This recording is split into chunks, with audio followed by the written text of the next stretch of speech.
Another episode of Back of the Net and Beyond. Today I'm going to be speaking to my old mate Simon Rea, who used to play for Birmingham City and Peterborough United. How's it going, mate? You okay? Yeah, all good, thank you, mate. Long time no see, man. How's things? You still got your hair, I see. Yeah, nice and blonde. Won't lose, I think. Nah, you're looking well, mate. Yeah, how's things at the moment? What you up to? Yeah, it's quieting down a bit. I'm getting through it by doing a bit of coaching, a bit of one-on-one. And then once this is over, get back to doing groups and a bit of sports massage that I've set up. But yeah, on the whole, quite quiet. Just looking for a bit of contact soon, a bit of social contact. Yeah, I think we're through the worst of it. I think maybe another probably 6 months or so, and then back to normal, hopefully. But yeah, I mean, you mentioned that you're still kind of involved. You're still coaching to a certain degree. So what age group are you coaching at the moment? I'm doing all sorts. I'm not overly fussed. It can range from about 8 to 16, 17, all the way to the academy lads, the lads that are just beginning. There's nothing that, I can't really show them at that ages. So yeah, whoever's interested.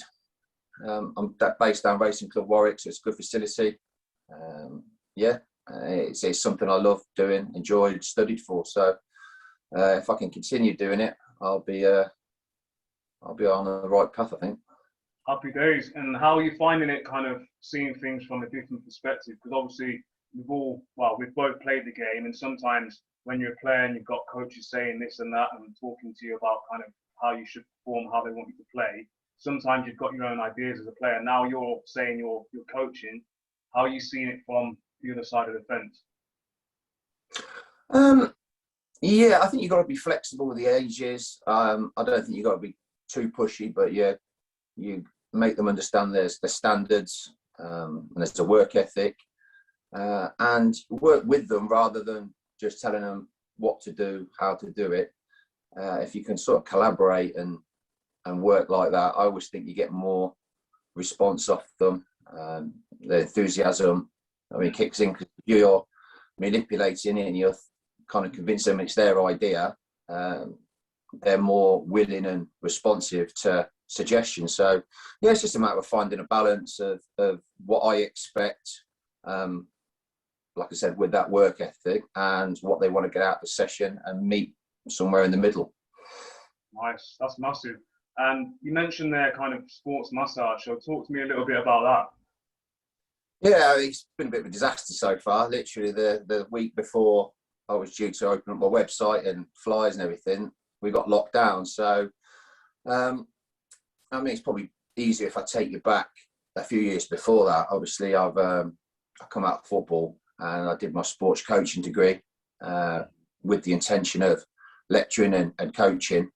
But never really took to lecturing. Went to Birmingham Met for a little bit, then did a HND in Sports and Exercise Sciences, and then did another diploma in lifelong learning. So It was my intention to go down that route, but it never really panned out the way I envisioned it. So out of the blue, a friend said, "Do you want to be a surveyor?" And I jumped at it. It was a good package in general. Like I was saying before, I was good in general.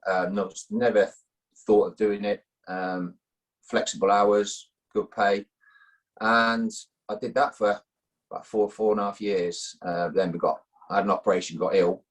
And when I came out of it, I had no job. So I had to reassess where I was going, what I was doing. I had a family, house. And then Louis, my little boy, plays for Birmingham Academy. So to give him the best chance, I want to be self-employed. So that's where the idea of sports massaging, football coaching came in. I can keep that flexibility with my hours and try and build up a client base, because it's something I've studied for throughout with the football side. But on top of that, I actually did a diploma in sports massage. So quite a well-rounded thing. So I'm fully qualified in everything. But like I said, a week before it's all due to kick off, we get locked down. So it's something I've got to revisit and get the advertising done. But if I can do that with my coaching and keep my hours flexible, I can give Louis the best chance of doing something he might want to do. Mm, that's massive, and it shows that you're obviously thinking about the future. And it's always more, in some ways, easier to think about the future, especially when you've got a family. Obviously, we've known each other for years, and we knew each other before we had a family.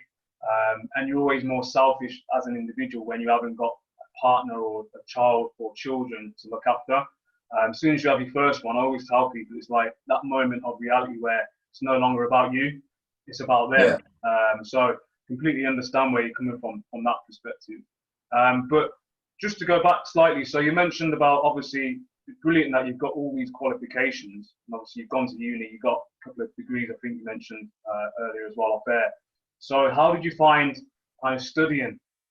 Because again, I know you as a person. Obviously, we've socialised and that, kind of grew up together in quarters or sections of our life. But I never saw you as like someone to go and study at uni and stuff. And I know people had a perception, or still have a perception about me as well, with certain elements, and they get surprised as well. So again, so for me, I don't know that side of you. So how did you find, obviously, going and studying and getting your degrees and things like that? Without doubt, the hardest thing I've done mentally, it was just draining. I was completely out of my comfort zone. But I knew it was a necessity to stand me above the rest of the coaches that I wanted to go into, because a lot of lads have got B licenses, whatever, but not many, more so now. But when I did it 10 years ago, it was quite a rare thing to have your B license and a coaching degree. So I really wanted to stand out, and that was my path. So that's why I did the HND in Sports and Exercises and the lifelong learning all in one go. But without doubt, it was horrendous. But it was a means to an end. I had my motivation. A little one was just born. And I couldn't not have a direction. I didn't want to be in limbo. Even though a couple of years here and there ended up being like that. In general, with that sort of qualification and wherever I want to go, if I don't go down the self-employed route in a few years' time, I might be able to present myself in a way that I've had that football background and I've had a academic. I mean, yeah, that's massive. And you mentioned there, obviously, as well. So you mentioned that obviously you transitioned, and obviously you've got the qualifications and stuff. And then you said you didn't want to be in limbo, but by nature, sometimes, even though you've got somewhere that you want to be, it's going to be a rocky road sometimes. And this is one of the elements that I always try and explain to people, because sometimes people look at me and think, okay, well, like, how have you done it? I think I was one of the lucky ones, just purely because went for an interview, 2 interviews later, I've got a job. And that was kind of 3 months after retiring from football, so to speak, purely out of choice. So again, there was a few different kind of facets that allowed me to make the transition pretty smooth. Other people maybe cut short because of retirement, due to injury or whatever. So it's slightly different, but as long as you've got a direction and you understand where you want to go, it's not always going to be smooth. There may be like ups and downs, and like you said there. So it doesn't mean to say that because you've got a direction and it hasn't worked initially and you haven't fulfilled it, it doesn't mean you've failed, if that makes sense. Yeah, it wasn't a case of failure. It was just something that, right, it would be a shame to waste my football background. So I was never going to do a business degree. I was never going to do, art or drama. It made sense to me that I combined something. And every coach I ever spoke to, I think I came across one or two that had that academia combined with things. So to me, it made sense, even though, like I hated every second of it, hated every lecture. But I've been through worse. So it was something that needed to be done. It gave me a direction, it gave me a purpose. But it wasn't like a sudden decision. I saw my end coming at football before it did, because of my hip, because of the injuries and stuff. So it wasn't like one day this, one day that. It was, right, I can see this happening to me now. I can't train properly. I'm putting on weight. I can't, it's just not the same anymore. And it went from the love of my life, football, to it was a chore, it was painful. So within that like little time frame, I knew that I needed to start looking ahead. I didn't want to, It hurt to look ahead. And like I said before, it was almost an admission that I ain't got enough money for the rest of my life to be comfortable. Very few have. So, you know what I mean, give yourself a slap round the face and face up to it, and you've got to crack on. It's not something else to do. When we first started out in football, we all, in our naivety, thought we were going to have enough money to do what we want forever, and it's just not the reality of it. So the earlier you can come to terms with that, the easier it is to get something where you can go on the second part of your life. You know, I mean, we all did all right out of football, but there's very few that are going to just sit on their asses for the next 30 years.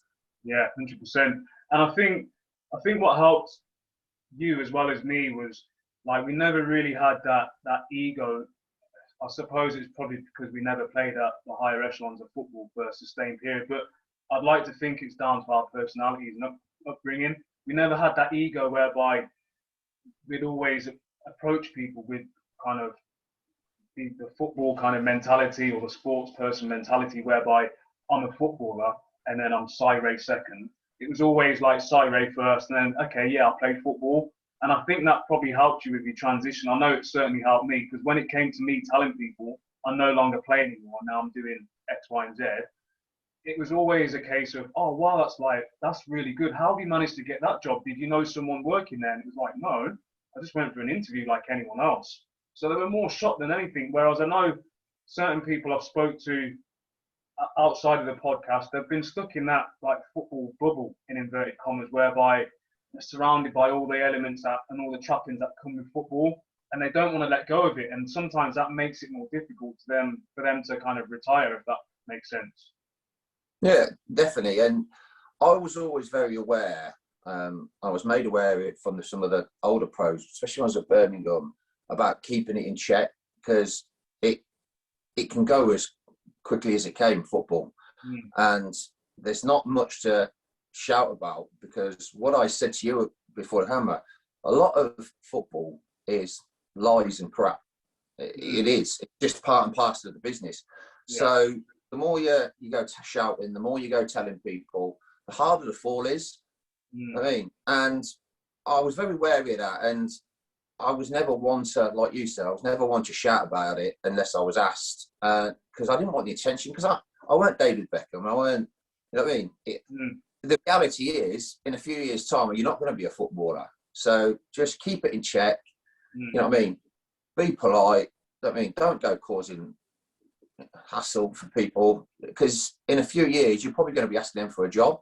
Yeah. So, yeah, to me, it was never an issue. But again, like I said to you, the ego inside you and the naivety, it can hold you back about that transition, and it can hold you back about seeking a career after football, because you've got to admit to yourself first, and then friends and family, or all them people they thought you were going all the way to the top, that I actually didn't. So some people withdraw from that, some people hide from it and would rather stay in limbo and pretend they're all right, but actually are really struggling. And some people, you know what I mean, takes a little bit longer, and then but some people are fine with it, like you. Some people are fine, well, I did this, but now I'm doing that. And whatever you think of me, so be it. But eventually you've got to get there, or you're just going to have no money, nowhere to go. You know what I mean? And you know as well as anyone, your circle dries up pretty quickly. Your friends when you're finished. You know what I mean? So you've got to do something off your own back. And this is where a lot of people struggle and fall down. Yeah, definitely.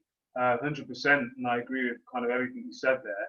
In terms of your transferable skills, because I know you said you transitioned out and you kind of had your ups and downs, but it seems like you've done well with it and you had your head screwed on. How did you, what transferable skills did you take from football to enable you to go and seek advice in terms of getting a degree? Obviously, getting your degrees, that's another thing. And then obviously starting up your business. Obviously, we know the situation there with COVID, and it's kind of held it back a little bit. Now you're coaching as well. So what have you taken from football in terms of transferable skills to enable you to do those things? Yeah, I mean, I think a few people have said that to me before about that, and it makes sense to me if your transferable skills are joined to something you know. So you haven't got to go too far afield for them transferable skills to be relevant. I couldn't talk for people that go in completely different directions and what job, because I've never done it. So for me to talk about that is, you know, it's not something I have any knowledge about. But as far as the coaching, I had 15, 16, 17 years of being surrounded by some of the good ones and some terrible ones. And you learn just as much off either of them. I had the enthusiasm and the willingness to always like the tactical side of stuff. So I always paid attention to that. Not everyone's cup of tea, but it was mine. And then the work ethic and the standards I always set for myself. I mean, I didn't make it to top for a lot of reasons, but it was never one. They were never one of them.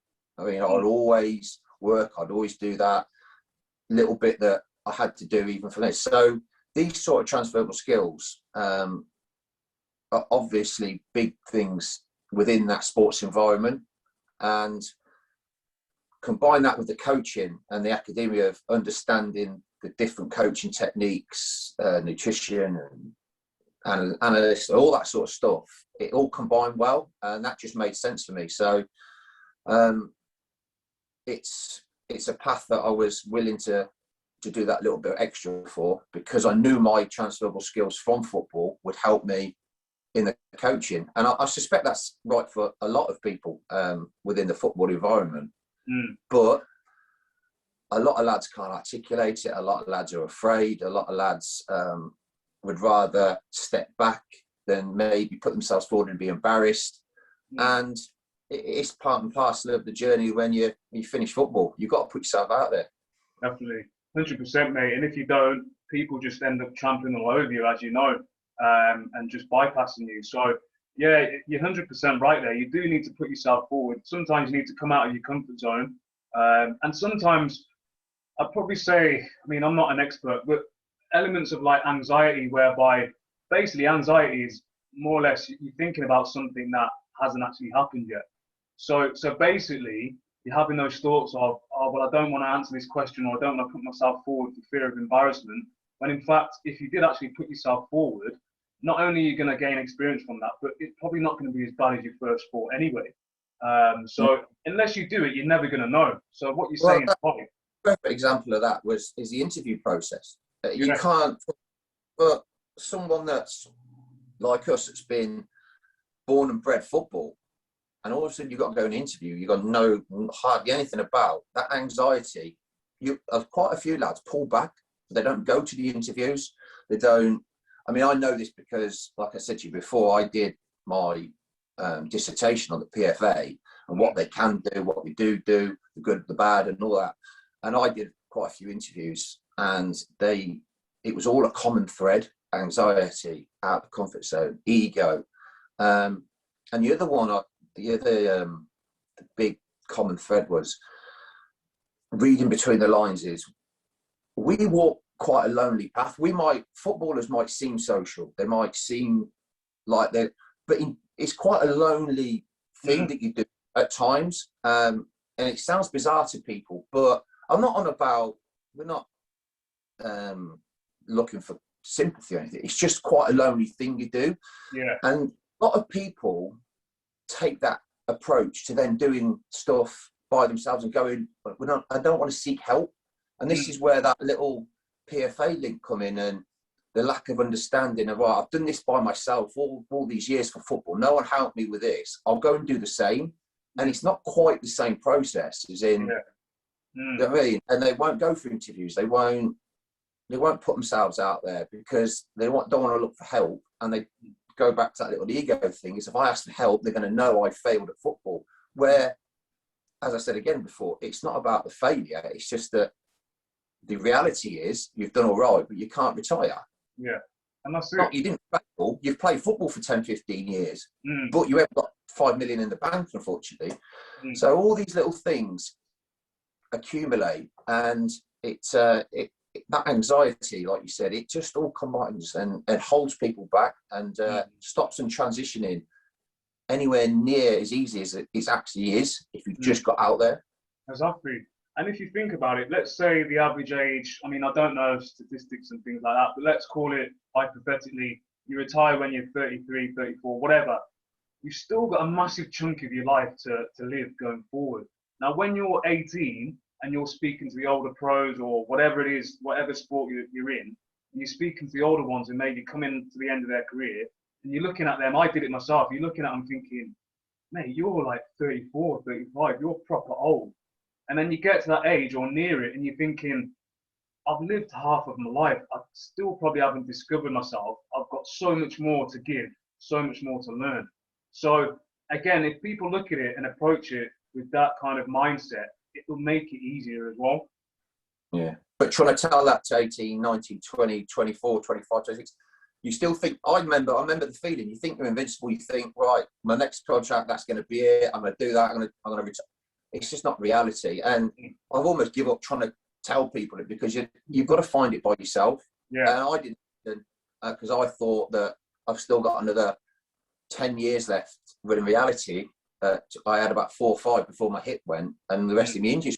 So, yeah, it's not a nice thing to look at from the outside because you know what they're going through.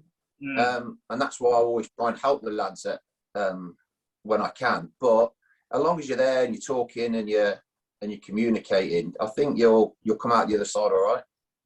Definitely. Do you miss playing at all or not? No, not at all. Like I said, that at the end it was painful for me. I ripped cartilage in my hip, which I've still got trouble with now. I've had about 5 injections in.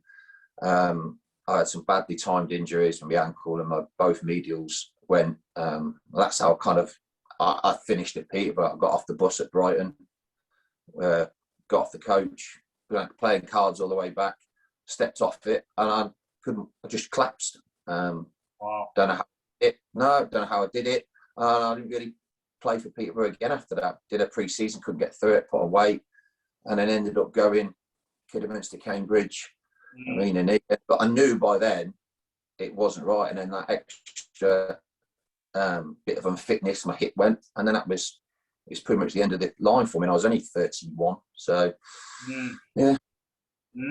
Crazy times, man. Crazy times. Talk to me about your career. So obviously you started at Birmingham. So you're what, 4 or 5 years older than me.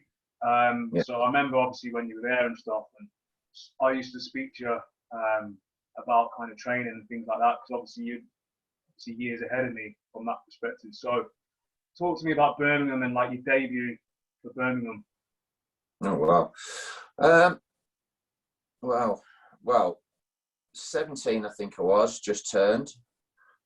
It was good pre-season. We played Chelsea in the pre-season game, and what did I do?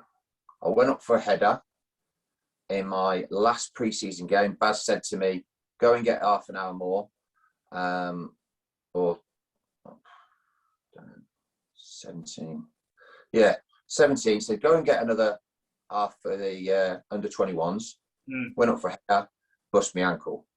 Didn't make my debut, got back from that. And then eventually at 18, I made my proper debut. But then Baz got sacked. So I ended up not doing anything. Trevor Francis came in, bought Steve Bruce and Gary Ablett, and I stayed there too long. I should have left then, gone with Baz to Peterborough. But people give you contracts, you're comfy. I lost sight of what I was supposed to be doing. Young lad in the middle of Birmingham with his best mates. You know how it goes. Yeah. You soon lose focus. But eventually, there was just too many people in front of me. I was never getting in that team. And Baz says, come over to Peterborough. And I spent 6 years there. Wish I'd done it earlier. But you live and learn, don't you? And then moved on to a few of the clubs, Cambridge, like I said, Kidderminster, and then just started declining. But yeah, Birmingham was eventful. It was it could have been a whole lot different, but just badly timed injuries. Every time I was getting forward, I'd do my medial, bust my ankle. But it's a story a lot of lads can say that it never worked out at their first club, but you find your feet. And lucky I had a manager that knew me. And weirdly enough, my debut was up front for Birmingham. Yeah, at the youth team, I scored about 27 from centre half. And then Baz, instead of giving me a debut like Baz does in your normal position, he said, I need some goals. And he ended up putting me up front with Steve Claridge. So probably why I didn't play again. Wow. But, yeah, it's random. I mean, that sounds crazy to me, but obviously massive achievement to make your debut, especially so young as well. So yeah, especially back in the day, because it's completely different now in terms of like obviously finances and the pitches and all the kind of infrastructure behind it and the style of play as well.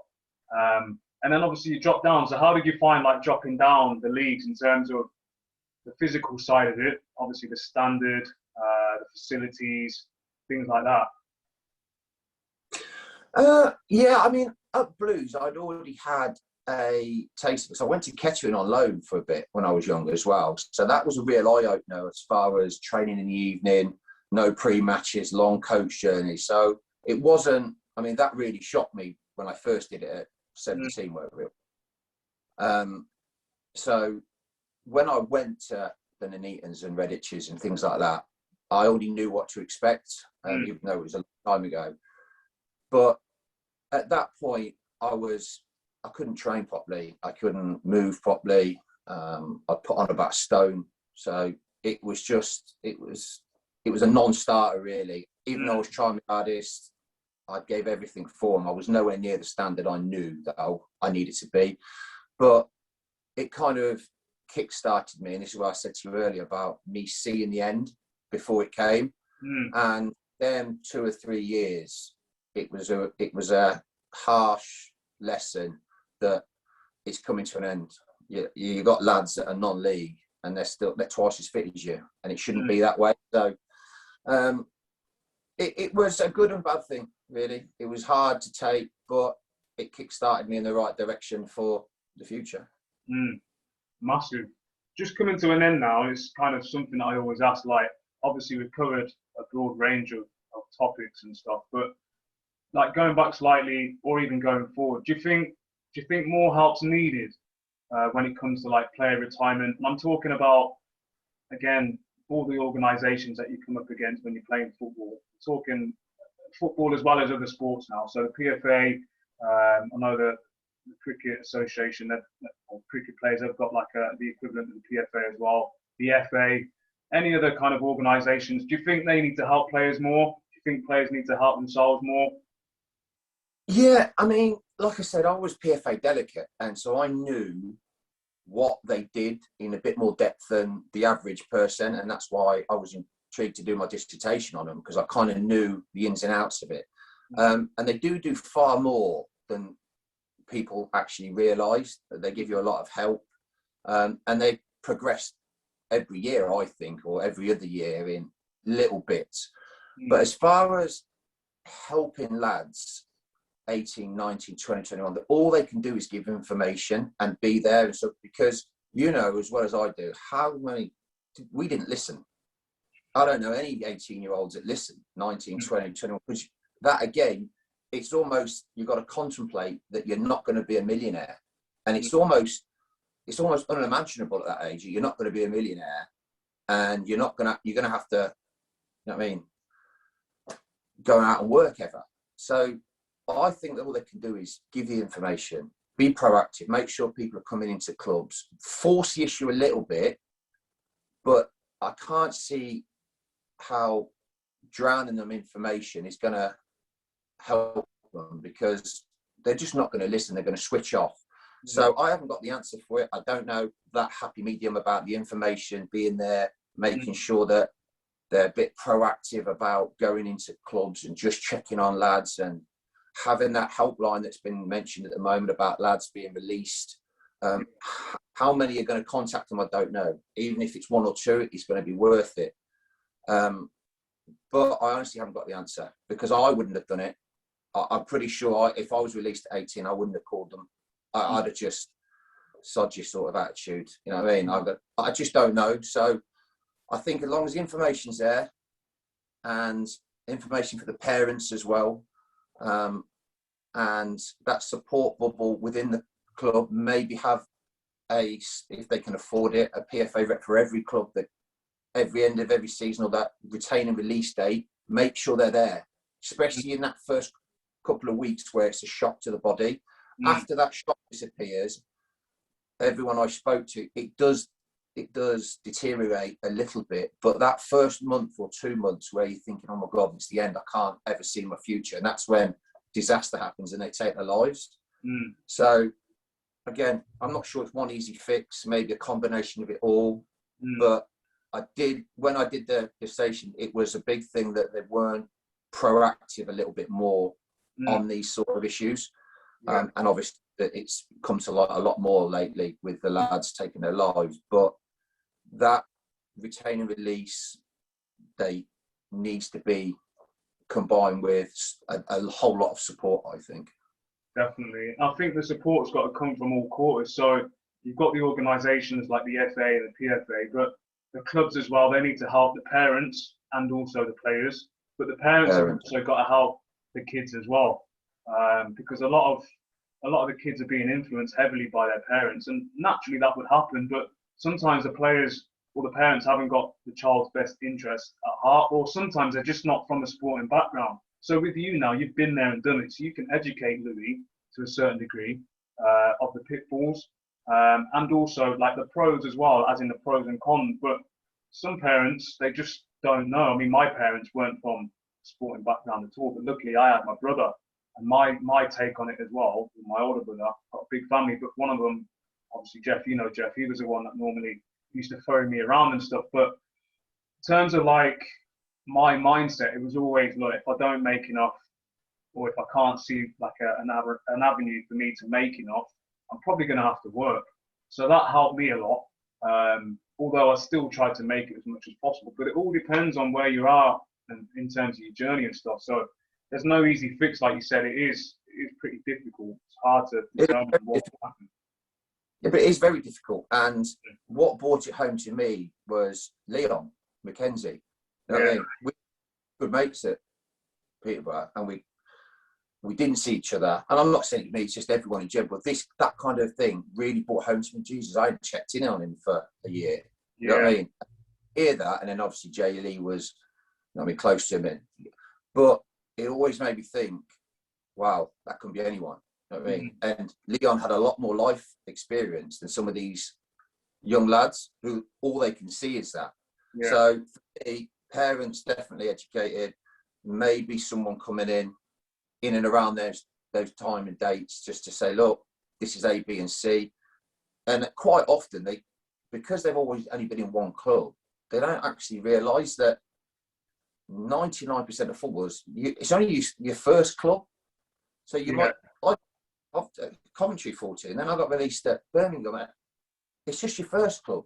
Don't give up, and educate them like this and keep going. And then when you're getting more life experience, them sort of rash, suicidal things kind of, you'd hope, disappear or subside a little bit. So yeah, it's just a matter of support, and educate the parents, make sure they're around, brothers and sisters.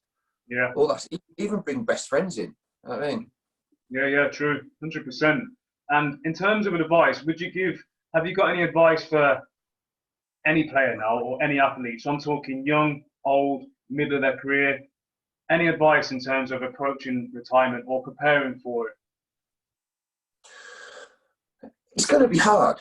And I've said it to quite a few lads that have asked me, it's going to be hard. It's going to be uncomfortable. You're going to not want to talk to anyone. You're going to have to go through a few months, maybe a year of, right, this isn't what I planned for. This is not what I want to do. But you've got to get through it. You've got to see it as early as possible. Realise that it's only part of your life, like you said, and that there's a far bigger part to come. Now, like I said, it's something we never thought, we never wanted to deal with, right up to what, when we were 26, 27, 28, we didn't even contemplate it because it was a form of failure in our eyes, but it's not. And this is what I said to you, you haven't failed because you've only played for 10 or 12 years. That's more than a lot of people and give the right arm to do. It's just a head start in life. And now it's the next second part of your journey is for you and your family rather than just you. So use it, use what motivates you, find something that, and you've got to be lucky as well. This is the other thing that everyone thinks about. Everyone thinks you've got to love what you do. It's rare. It is rare to love what you do. And just find something that's enjoyable or you can build on and work with it. And then quite often while you're doing that, something else might come along and pop up and you go in that direction. And all of a sudden you find what you want to do or something you can do well. And you earn more and more every year and get yourself back onto level field. And that's what I say to them, keep it real, drop the ego. I know it hurts, but everyone's got to go through it. And you've got to be extremely lucky to have a few million in the bank at the end of the day. And that's, I think that's keeping it as real as you can do. 100%, mate. Appreciate you coming on. Love the chat. Obviously, we need to catch up as and when we can. Keep in touch. Just let everyone know where we can find you, whether it be social media, your coaching, obviously your massaging business. Where can we find you? Well, the massage business will kick off in a bit, but the coaching is Evolve4 on Instagram, number 4. So Evolve4, just get in touch. I'm based down Racing Club Warwick. Love what I do down there. I've got time for anyone. Awesome, mate. Catch up soon, and again, appreciate your time. No worries, mate. Speak soon, All right. mate. See you later. Take it easy.